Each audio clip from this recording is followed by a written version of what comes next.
Hare Krishna. There's plenty of good prasadam in this past part of the Sunday feast, which will really nourish us, so we can be a bit more louder than that. Hare Krishna. Okay, so we've got a class on a very unique topic today, a very special topic. And before that, we'll have a little bit of a kirtan and then we'll start the class. So if I can please request you to follow.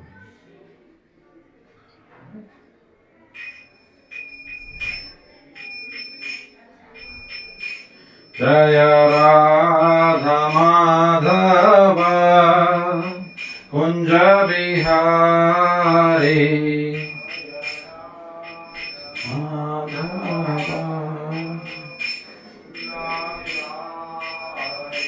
Jaya Radha Madhava Kunja Bihari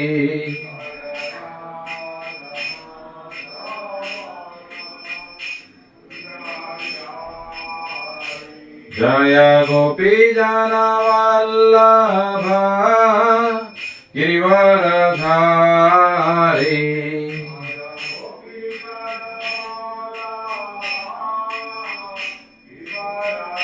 Thank you.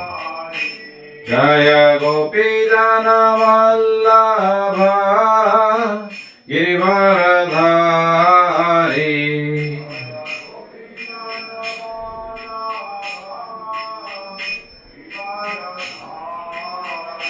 Yashodanandana Braja Jana Ranjana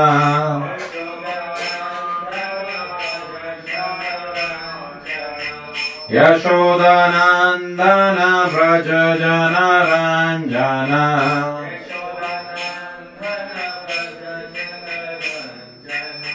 Javona Tira Vanachari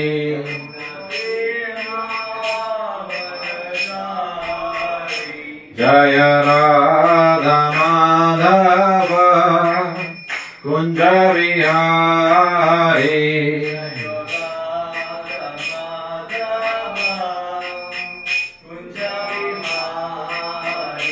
Jaya Radha Madhava Kunja Vihari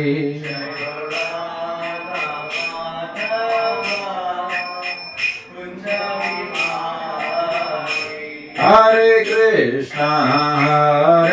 Krishna, Krishna Krishna, Hare Hare, Hare Rama, Rama Rama, Hare Hare.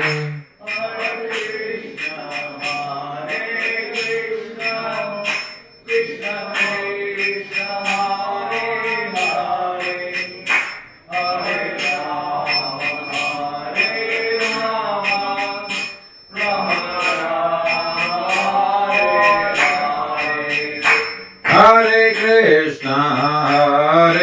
Krishna, Krishna Krishna, Hare Hare, Hare Rama, Rama Rama, Hare Hare.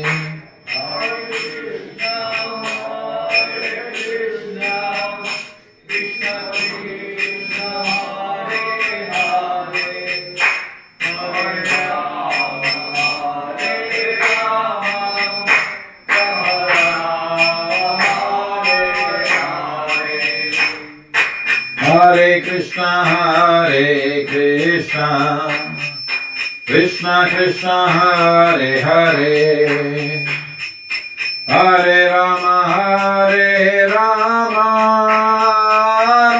Rama, Hare Hare.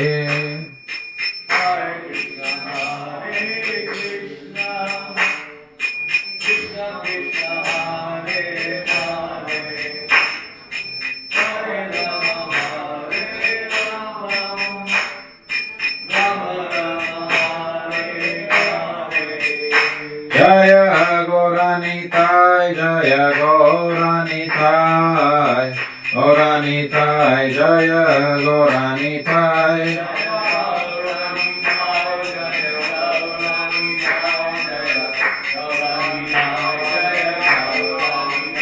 Jaya Jaya Jagannath Jagannath Baladev Jaya Jaya Subhadra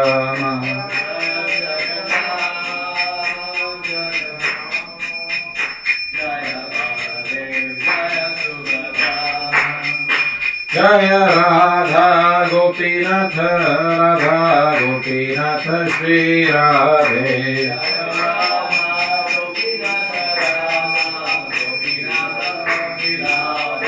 Jaya Radhe Jaya Radhe Jaya Radhe Jaya Shri Radhe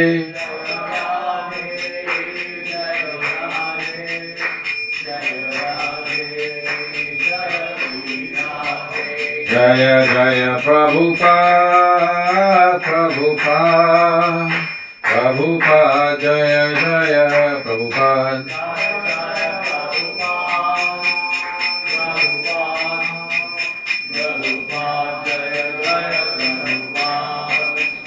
Jaya Jaya Gurudev Gurudev Gurudev Jaya Jaya Gurudev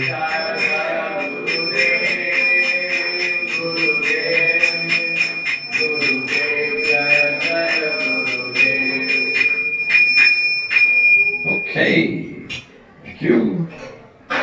Alright. So today's class is on a very unique subject. In fact, I'm carrying a little bit of an artifact of that subject today with me. So today's class is about this. Anyone wants to take a guess what this is? No? Tilak. Okay, tilak, yeah, it's used as a tilak. But what is it really? Somebody said dust of Vrindavan. Yes. The class today is about the holy dust of Vrindavan, or it's also the term that the Brajvasis will use is Vraja Renu. So today's class is about the holy dust of Vrindavan or Vraja Renu. Okay. So now, what's so special about the dust of Vrindavan? Does anyone have any answers? I'm sure there's plenty of devotees here. So all of you are devotees here. What's so special about the dust of Vrindavan? It's like any other dust on the earth, soil on the earth. Oh yes, that's a very good answer. Anything else? No, don't play that.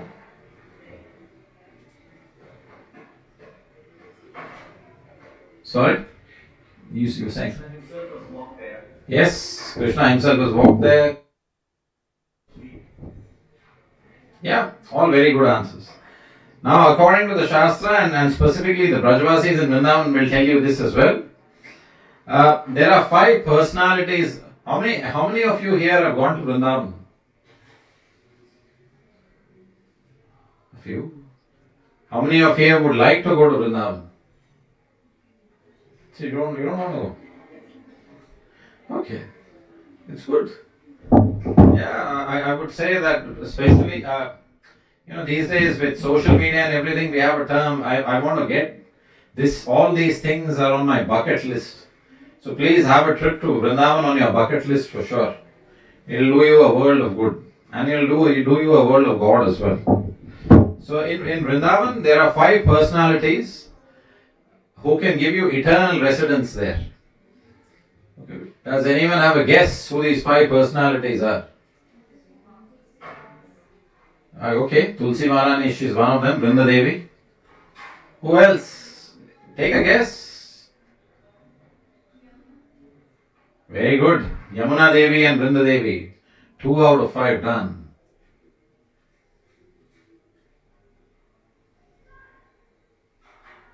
Take a guess. Who are the other famous personalities in Vrindavan? Yes. No, but they are not in this. Who are the 5 personalities who can give you eternal residence in Braj or Vrindavan? So Vrinda Devi, Yamuna Devi, And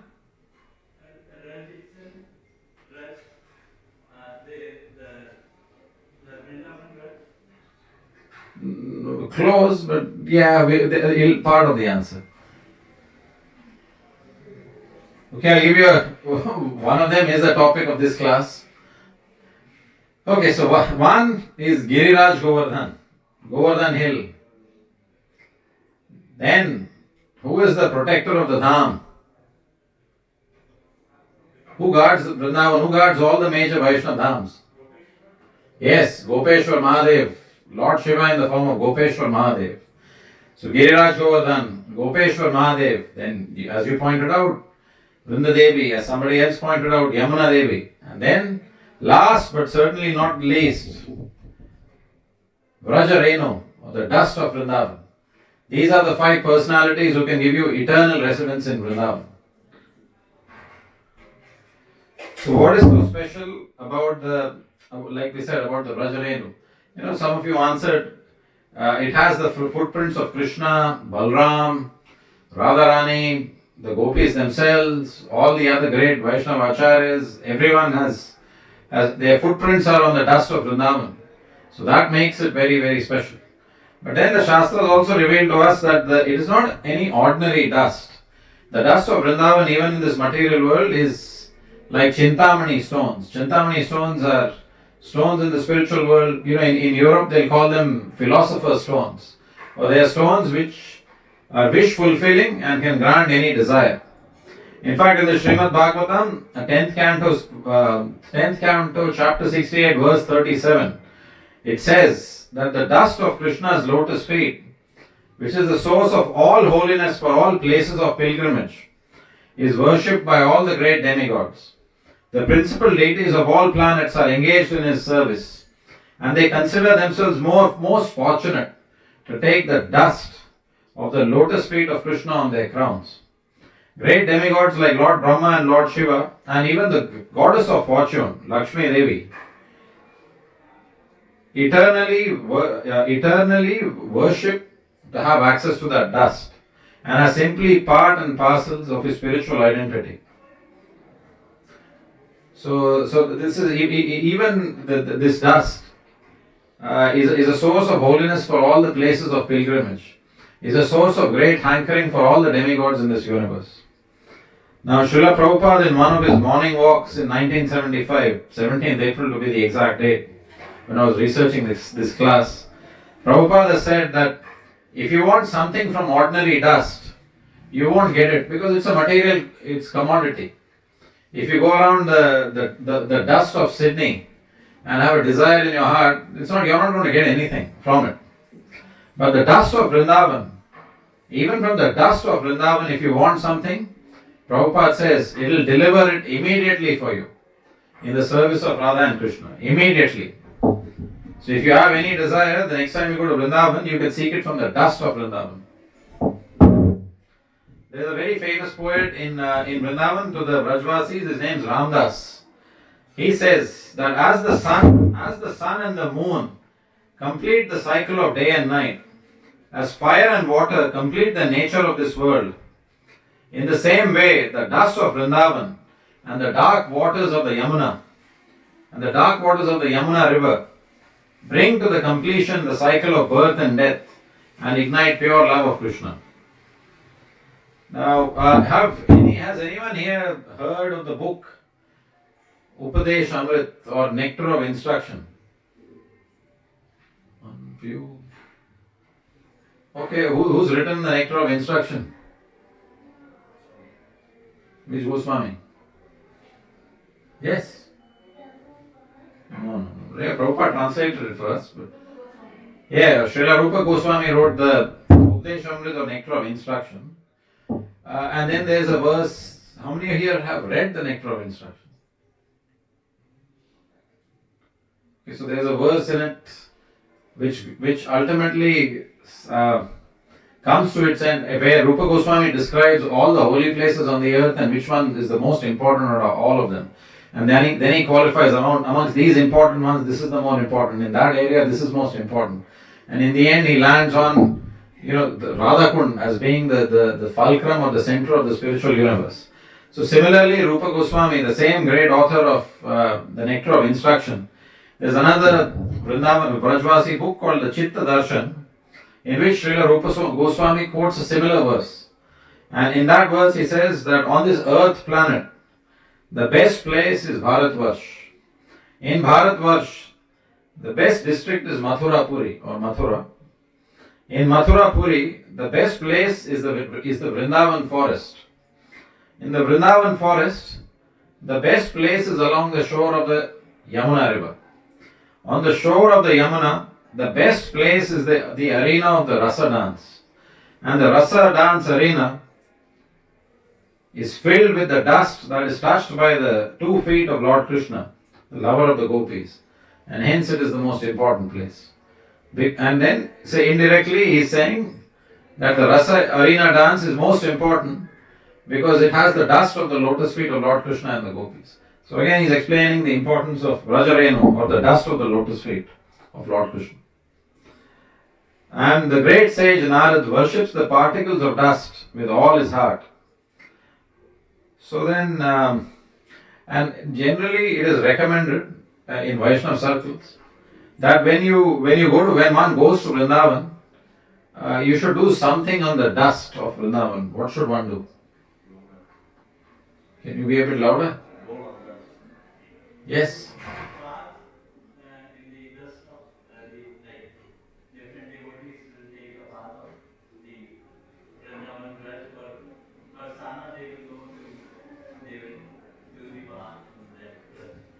Bath where?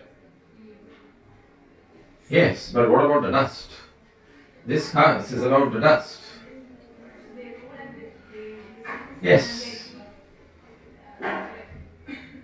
Yes, it is recommended that when you go to Vrindavan, the first thing you should do is let go of any material sense of false prestige and roll in the dust of Vrindavan or the Vrajarenu. That's one of the first things. In fact, the first thing someone should do when they get out of the taxi or the car or however else you get there. And in chapter 37 of the Krishna book, Prabhupada actually writes, he refers to the mindset of Akrura. Akrura, as we all know, was sent by Kamsa to fetch Krishna and Balram and bring them from Vrindavan to Mathura. And he refers to the mindset of Akrura, who was always meditating on Krishna. And as soon as he reached the boundary of Vrindavan, we should follow Akrura's example in smearing the dust of Vrindavan without thinking of your material power or prestige. Actually, Prabhupada used to say, one cannot go to Vrindavan by purchasing a ticket. The process of going to Vrindavan, as shown by Akrura, is by rolling in the dust of Vrindavan or the Vrajarenu. In fact, the devotees in the 70s and 80s used to do that a fair bit, and so should we. And yeah. So there are many pastimes. Now there's another book. There's another famous Vaishnava personality. His name is Srila Vishwanath Chakravarti Thakur. Now Vishwanath Chakravarti Thakur, in the Braja Riti Chintamani, another Brajvasi book, he actually says, he tells you what is so far we've spoken about the Vrajrenu, or the dust, is one of the 5 personalities who can give you eternal residence in Vrindavan. Then we've spoken about the importance of the dust of Vrindavan, why it is important. But what is the effect that one gets by rolling in the dust of Vrindavan? So, in Srila Vishwanath Chakravarti Thakur quotes that if you roll on the ground of Vrindavan, you will attain a beautiful position like the beautiful pearl necklace strung by Krishna and worn by Srimati Radharani. This exalted fate will not be difficult to achieve for one rolling in the dust of Vraj. Now, there are many pastimes of Krishna connected to the Vrajarenu, or the dust of Vrindavan. And there is one very, very famous pastime which we will talk about at length today, which I am very, very sure all of you know about. So, once Krishna and his friends were playing on the banks of the Yamuna in the Brahmand Ghat. Brahmand Ghat is still there if you go to Vrindavan Dham today. And Krishna thought that there should be a way where he can glorify Vrajarenu or the dust of Vrindavan. So he took a little bit of the dust and he ate it. As soon as he ate it, the word got around to Mother Yashoda that your little boy, all these days he's been stealing butter from our houses, today he's eating the dust. And she became very angry and she went and asked Krishna, why are you doing such a naughty thing? I mean, it's a very famous pastime. I'm sure all of you have heard or read about it. So Krishna said, he said, you can, I didn't do anything wrong. I just had a little bit of dust here and there, and you can see it. And he initially even refuses that he's had anything. And Yashoda Maya says, no, I've heard from many people that you've been eating dust now. What is this new adventure you're up to? And why are you doing it? And Yashoda and Krishna says, no, I'm not eating any dust. He says, yes, I know you are. Don't lie. And then Krishna says, well, okay, if you don't believe me, you can see so yourself. And he opens his mouth. Everyone's heard of this famous pastime? Yes. And at that particular moment in time, just like all of us are rolling in the dust of the Maya of this world, or Mahamaya, like that similarly, the Mahamaya of this world has a counterpart in the spiritual world. What is her name? Yes. Oh, very good. What you played in the Mount of Sydney. So, what is the counterpart of Mahamaya in the spiritual world? The spiritual potency, the spiritual Maya. Yes, Yoga Maya. Yoga Maya covers Yashoda Maya. And due to her effect, because ordinarily one cannot say this, as soon as Yashoda Maya looks at Krishna's open mouth, what can she see? Yep. The whole universe, in fact, all the universes, all the planetary systems, everything. And then there's another famous Vaishnava scripture called the Gopala Champu, and the Acharya is one of the Acharyas, Srila Jiva Goswami. He's given his own commentary on this particular moment in time. He says, Yashoda Maya thought, the same world which is visible outside is visible in my son's mouth. I can see Mathura Mandal and I can see Vrindavan within Mathura Mandal. What on earth is going here? These are her exact thoughts as echoed by Srila Jiva Goswami. And then she was thinking to herself, I can't be dreaming because my eyes are open. My eyes are open, so I definitely can't be dreaming.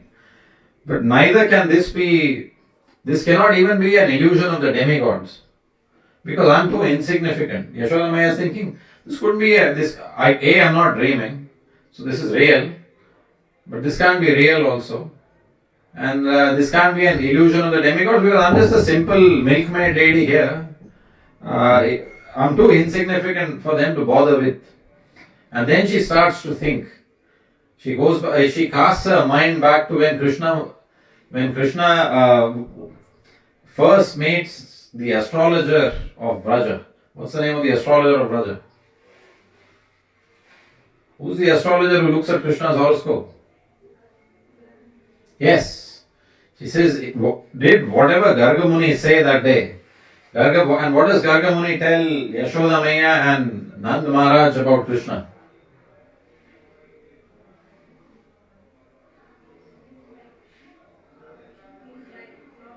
He's not like. He says he is. He says your son is the Supreme Personality of Godhead. Of course, they don't believe it then.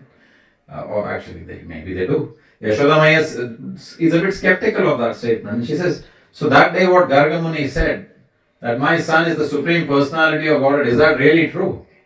That I can see the entire universe, in fact all the universes inside his mouth. He must be God for me to see this. And Krishna could sense what Mother Yashoda is thinking. And according to the Acharyas, he started thinking. Now what do you think Krishna thought?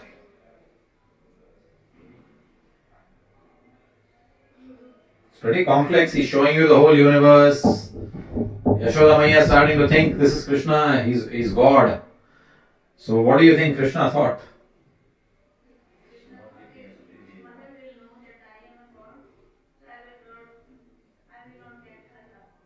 Very good answer. So Krishna actually thought, and the Acharya is right, he thought, who will feed me and cuddle me on her lap if she actually thinks that I am her son? That is what Krishna thinks. And hence Yoga Maya again makes Yashoda Maya forget, makes Yashoda Maya forget what she says in Krishna's mouth. And Yashoda Maya immediately forgets what she has been doing in the recent past and immediately takes Krishna and caresses him after placing him on his lap, just like Krishna wants. And there are many reasons the Acharya is right as to why this particular Leela happened, as to why this particular part in the pastime happens, where Yoga Maya makes Krishna forget. It is also alluded to in the Chaitanya Charitamrita. So in the Adi Leela of the Chaitanya Charitamrita, chapter 3, verse 16, Chaitanya Mahaprabhu says, he says that knowing my opulences, the whole world looks upon me with awe and veneration.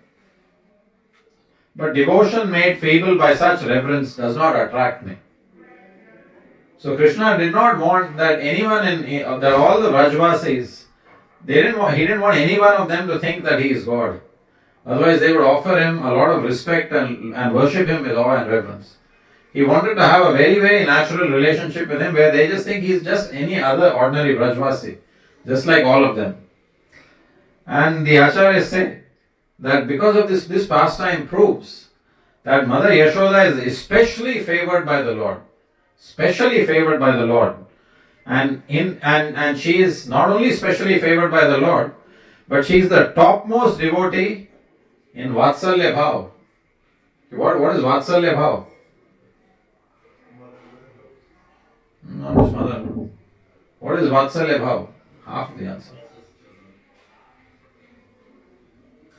So there are different bhavas. The Vatsalya Bhav is the mood in which one thinks that the Lord is dependent on them and is a mood of parental affection towards the Lord. So here the Acharyas are saying that Mother Yashoda is the topmost devotee in the Vatsalya Bhav. And they clarify how. So the Acharya is right that Krishna previously became the child of King Dashrath and Mother Kaushalya. What was his name then? Yes. And in that incarnation he showed them all his opulences. And then some devotees were shown the opulences of his majestic form, such as Arjun, such as the 4 Kumaras, but they don't see his childhood pastimes. King Dashrath and Kaushalya Devi, they saw the childhood pastimes of Sri Ram, but they never saw his opulences. How do we know that? So in the Ramayana there's a particular pastime where Vishwamitra Muni comes to Ayodhya, and he comes and there's a very famous statement where as soon as he sees Dashrath Maharaj, he says, "Oh Maharaj Dashrath," the way they used to say hello in those days. He says, "Oh Maharaj Dashrath, how are all your endeavors progressing to get yourself out of the cycle of birth and death?" That was the way of saying hello. And Dashrath Maharaj of course answers and then he offers a great deal of respect to Vishwamitra Muni and says, "How can I serve you? What have you come here for?" And Vishwamitra Muni says, I want your son Ram. I'm being troubled by these 2 demons, Subahu and Marichi in the forest, and I want your son Ram. And Dashrath Maharaj immediately gets worried because he thinks my son is a simple boy. And he's so young, the simple prince. How is he going to be of any match for Subahu and Marichi? So again, in this pastime, it is revealed that although Dashrath Maharaj and Kaushalya Devi have seen the childhood pastimes of Sri Ram, they do not know of his opulences. And then some of the other devotees like Arjun and the 4 Kumaras, they see the opulences of Sri Krishna, but they have no access to his childhood pastimes. But then Mother Yashoda is one of those few devotees who not only sees his childhood pastimes, but also sees his opulences in this pastime. and hence she is the topmost devotee in the Vatsalya Bhav. There's another great Vaishnava poet. These are different angles in which this pastime is dissected. There's another great Vaishnava poet, Sri Harisori, who writes in his book, The Bhakta Rasayan. He says,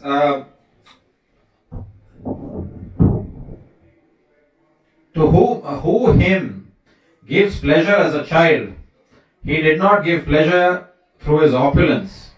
And whom he gave pleasure through his opulence, he did not give pleasure as a child. However, among these devotees, the best example is Mother Yashoda, to whom the Lord gave endless pleasure through both his childhood activities and endless opulences. Then again in the Srimad Bhagavatam, pretty similar to the previous verse we spoke about, in Canto 10, chapter 9, verse 20, it is said, neither Lord Brahma, nor Lord Shiva, nor Goddess Lakshmi, the eternal consort of Sri Vishnu, can obtain from the Supreme Personality of Godhead, the deliverer of this material, from this material world, such mercy, because such mercy as received my mother Yashoda. So Yashoda Maya ki jai. So there's another, the same poet Harisori, who's a great Vaishnava poet. He was born in Nasik. Every day he used to take bath in the holy river Godavari, chant 12 chapters of the Srimad Bhagavatam, and do some Gau Seva, and only then he used to have breakfast and perform devotional service. And he wrote this famous book called the Bhakta Rasayan. And then he has another explanation which is very unique on this particular pastime. He asks the question, Harisori, why did Krishna eat the dirt? So I kind of hinted at the answer at the start of the class, but he has explored it from another angle. So why did Krishna actually eat the dirt? Okay, what answers do we have? Why did Krishna eat the dirt?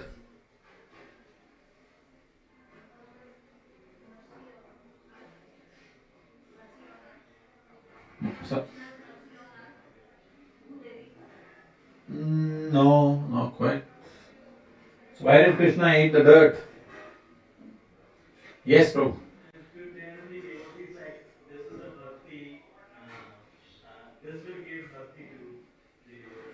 So the devotee should start eating the dust as well. No, not really. Okay. Anyways, one reason was to glorify the actual dust of Vrindavan or the Rajarenu.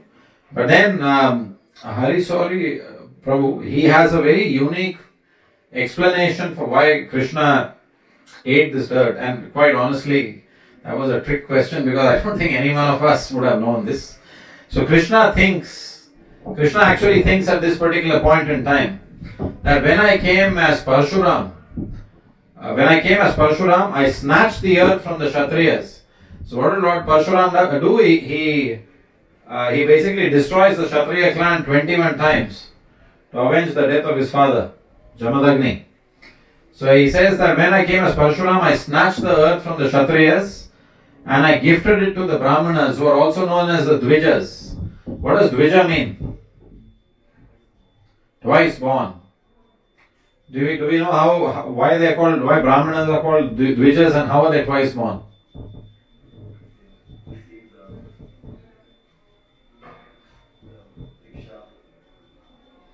Okay, one is they have a biological birth and then they have a birth at the time of their initiation.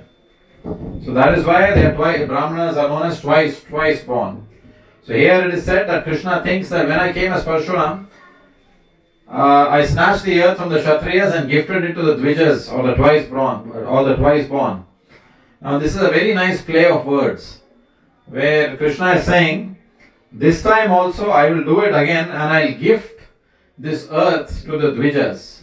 So the Madi ate and he actually revealed that it was the whole universe, all the earth, the universe, everything in between.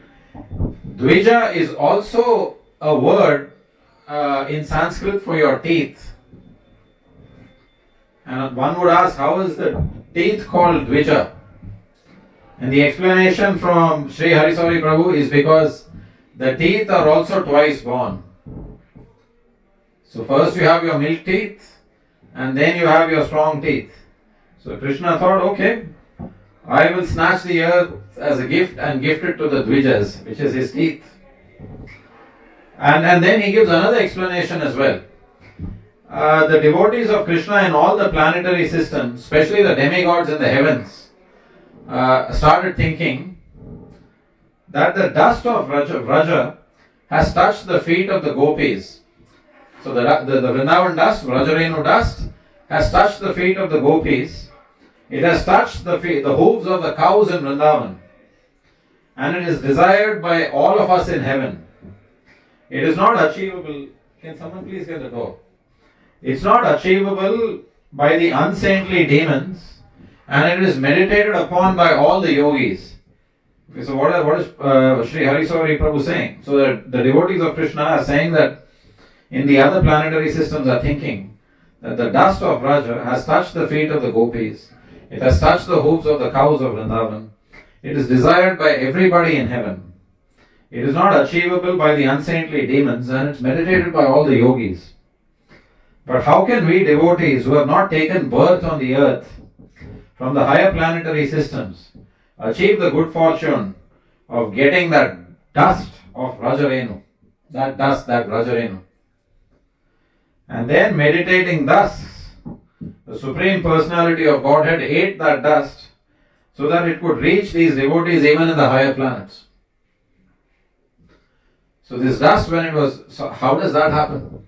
Because in this dust, Mother Yashoda can see all those planetary systems, all those higher planetary systems. And thus they also get access to the Vrajarenu or the dust of Vrindavan. It's a very beautiful realization and a very unique way of looking at it. In other words, when Mother Yashoda saw that all the demigods and higher planets, when she saw them in Krishna's mouth, they finally mystically came in contact with the dust from the mouth of Krishna. And this was Hariswari Prabhu's realization. Again, very unique realization. We could never have thought of this. And this is Hariswari Prabhu. He has a guru whose name is the Mahakavi Dundi Raj Shastri. Pretty long name. Mahakavi Dundi Raj Shastri, who wrote another very famous text called Bhagavata Jan Jnanam. And he again glorifies the dust of Vrindavan in a very unique way. He says that this entire universe contains valuables such as the desire-fulfilling Kalpavriksha trees of heaven, the golden Mount Meru, and the precious jewels on the hood of Anantashesh. However, even with all of these valuables, this universe can never come on par with Sri Vrindavan Dham. So he's saying, again, this universe contains valuables such as the desire-fulfilling Kalpavriksha trees, the golden Mount Meru mountain, and the precious jewels on the hoods of Anantashesh. Yet it is of no comparison to the dust of Sri Vrindavan Dham. Because history has proved that even tiny particles of the dirt taken from the random locations within Sri Vrindavan can get transformed into the same gigantic universe after they enter the eternal mouth of a little child, Sri Krishna. That is the Mahakavi Raj Shastri is saying, he wants to say that after Krishna ate the dirt of Vrindavan, the dust particles got transformed into the whole universe. And he goes on to write, he says that if such a phenomenon can occur with just a few particles of Vrindavan's dust, what to speak of all of Vrindavan Dham? Certainly it is such an abode that it cannot be compared, that Vrindavan is such an abode that it cannot be compared with all the universes put together. Do we agree? Yeah? I can't hear any of you. Yes? Okay. Just checking. So that's why Prabhupada also writes that somehow or the other, he uses the word, and Srila Rupa Goswami uses this word as well, it's called lolyam. Anyone know what lolyam means? Lolyam means to have intense hankering for something. Generally, people have different, intense hankerings for different things in this world. I want that particular car, I want that particular bank balance, I want that job, and so many other things. So Rupa Goswami says that one should have an extreme internal hankering to get the dust of Vrindavan. And wherever it is, if it is there in the marketplace, just buy it. Wherever you can find it, just get it. The other term for the dust of Vrindavan is called Tadeya, something that is touched by Krishna himself. Akrura had it, he saw it, he saw the footprints of Krishna. And Sri Akrura is a. And Akrura, Sri Akrura, there is a very beautiful verse in the Bhagavatam. It is extremely philosophical, but very beautiful. The Srimad Bhagavatam, 10th canto, chapter 38, verse 3. The dust of Vrindavan, it's a long verse, but there's a line in it called Kim Maya Charitam Bhadram. Kim Maya Charitam Bhadram. What does that mean? So Akrura says, what charity have I done? What charity have I given to a worthy recipient that I will see Krishna today? And the Acharyas say that Akrura saw everything in Vrindavan as Krishna's expansion, everything. And that is what is referred to as Kim Maya Charitam Bhadram. And they explain it very, very, very beautifully. And then there's another line that Akrura says, which is a very beautiful line. He says, all the dawns of my life, all the dawns as in every day that he has lived in his life, all the dawns in my life have now become auspicious. And then he compares everything in Vrindavan, he connects it with Krishna. He says that this dust of Vrindavan has been touched by Krishna's lotus feet. So essentially, what does the dust become? Sorry? So if you offer something here during Rajbhog and the 6 Aartis, what does that become? Right, it becomes more. It becomes Mahaprasad, right? So again, Akrura is saying, so this dust from Vrindavan is touched by Krishna's lotus feet. So what does it become? It is a remnant from Krishna, right? It's prasad. And then he's saying the dust from Krishna's lotus feet is touched by all the, is available to the soil, is basically the soil of Vraja. Now from the soil of Vraja, there are these trees growing here. So the trees are the remnants of Krishna's lotus feet. So the initial remnants are the dust or the soil. The secondary remnants are the trees. From these trees, fruits are growing on these trees. So they are the remnants of the remnants of the remnants of Krishna's lotus feet. Now by eating the fruits, there are all these animals and birds who are singing. So they are the remnants of the remnants of the remnants of Krishna's lotus feet. And by listening to these animals and birds, the Brajavasis get a great deal of satisfaction. So they get a great deal of satisfaction from the remnants of the remnants of the remnants of the remnants of Krishna's lotus feet. And this is a realization by Akrura. Sri Akrura ki. Pretty beautiful realization, isn't it? So, and then again, the Shastras also say that everything that's in Vrindavan is in Sriram Mayapur also. So similarly, just like Vrajarenu, Mayapur Renu is also non-different. Do not distinguish between the holy dust of Vrindavan or the holy dust of Mayapur. And then there are different. There are many devotees who do very unique things. Now, how many of you have gone to Vrindavan again? If you can raise your hands. Okay, how many of you have gone on Govardhan Parikram? Huh? Very nice. So you've seen the different ways that the devotees do Parikram, right? There's helicopter Parikram, it starts from there. Then there's the taxi Parikram. Yeah, then there's the cycle rickshaw Parikram. And there's the Parikram you do with your foot. And you will also notice that you will find devotees, they carry a stone with them. Yep, and they throw it a certain distance and they'll roll across the dust of Vrindavan to that distance. And they'll take the stone, throw it in front of them and roll again. You've seen that all? Yes, so why do you think they do that?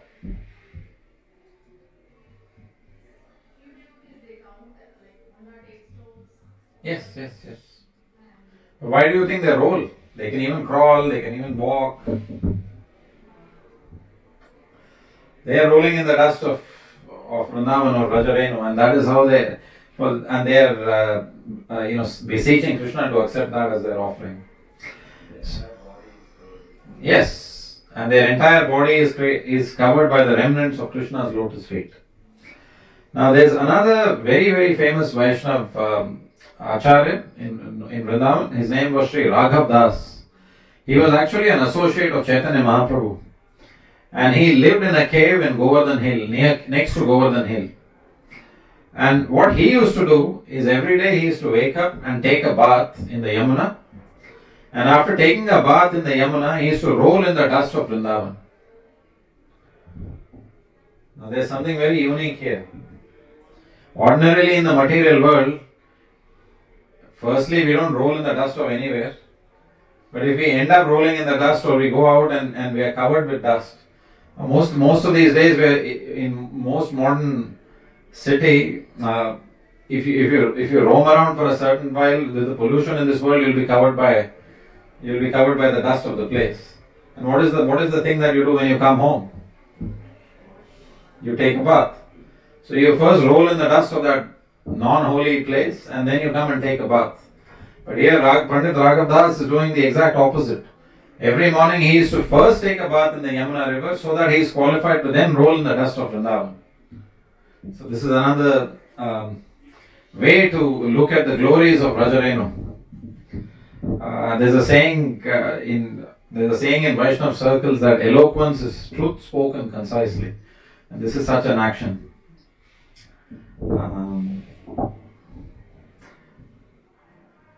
There is another very I don't know if you have seen this in Vrindavan, but there's another something very famous that they do there.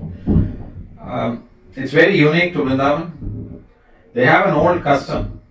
If anybody leaves their body in Vrindavan, they do two things. Besides, of course, the lighting the funeral pyre. But they do two things before burning the body. One is they sprinkle the body with the water from the Yamuna. What is the second thing that you can guess that they do? They smear the body with the dust of Vrindavan. And then after they have done that, they basically, the Brajvasis say that this so-and-so soul has attained the sacred dust of Vrindavan for eternity. So if you ever go, if there are any Radhanath Maharaj disciples, there's a very famous pastime of Maharaj spending time with this particular Brajvasi in the Radha Gopijana Vallabha Mandir. His name was Ghanshyam Baba, and then there's a very, very famous sweet pastime between Radhanath Maharaj and Ghanshyam Baba. And it's even chronicled in Radhanath Maharaj's book, Journey Home, the first part. And then Radhanath Maharaj, after many, many years, when he becomes a Swami, goes back to Vrindavan looking for Ghanshyam Baba. When he asked the Brajvasis, this Gopijana Vallabha Mandir used to be looked after by Ghanshyam Baba, this Brajvasi, where is he? And the answer they give him is, he's gone to Goloka Vrindavan. He's attained the sacred dust of Vrindavan. So if anybody gives up their life in Vrindavan, gives up their body in Vrindavan, automatically it is assumed their body is smeared with the dust of Vrindavan, they sprinkle holy water from the Yamuna and they say, this person has gone back to Goloka Vrindavan. They never say this person has died, this person has left their body or met their demise or gone to any heavenly abode. They say this person has gone back to Goloka Vrindavan. That is the custom. In fact, there is a particular festival in Vrindavan, it's actually coming up pretty soon. It is called the Vraja Luti Dhuli. The Vraja Luti Dhuli is a very unique festival. It happens as the name says, Vraja Luti Dhuli, it happens in Vraja or in Vrindavan. It happens on the first Ekadashi in the month of Kartik. So that is coming up. The first Ekadashi in the month of Kartik. The Brajvasis go and they lift the dust of Vrindavan and they sprinkle it in the sky. They throw it in the sky and they throw it amongst themselves.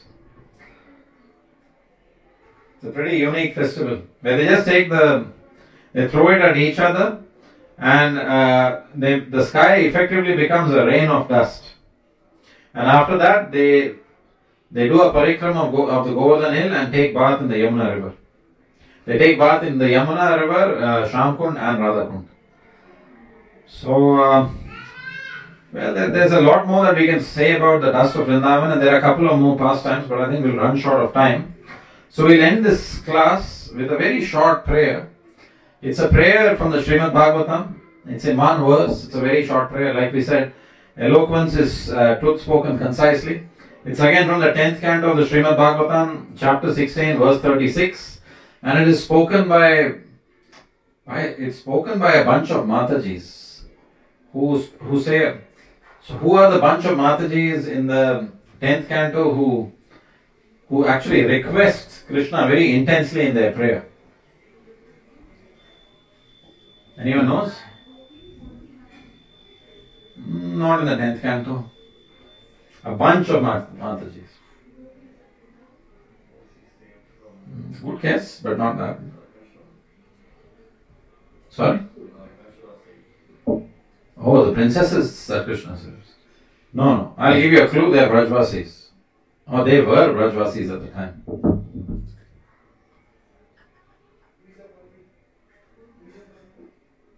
Vijapatni. No, very good guess, but no. The gopis, no. But good guesses. The Vijapatni, the gopis, all very good guesses. Very, very well done. It is the wives of Kalia. Very good. So the wives of Kalia, in this verse they say, Dear Lord, we are simply astonished to see that Kalia is so fortunate to have the dust of your lotus feet on his head. This is a fortune sought after by great saintly persons. Even the goddess of fortune underwent great austerities to achieve the blessing of the dust of your lotus feet. So how is it that Kalia is so easily getting the dust of your lotus feet on his head? So this is again the wives of Kalia indirectly glorifying the dust of the lotus feet of the Lord, which is the Vrajarenu. Yeah, okay, so this is pretty much the end of the class. Anyone has any questions? Yes, Ravi Shankar Prabhu.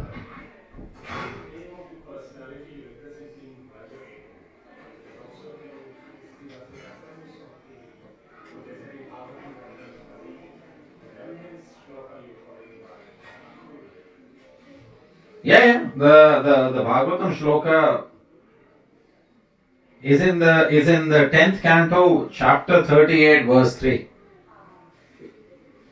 So that is one. The Vrajarenu, there is a personality that represents Vrajarenu. Is a very unique devotee of the Lord. No, her name itself is Vrajarenu. That's where the name Renu comes from as well. Does anyone else have any questions? Okay. Thank you with that very much. So, Shri Shri Vrindavan Dham ki, Shri Shri Vrajarenu ki, Srila Prabhupada ki.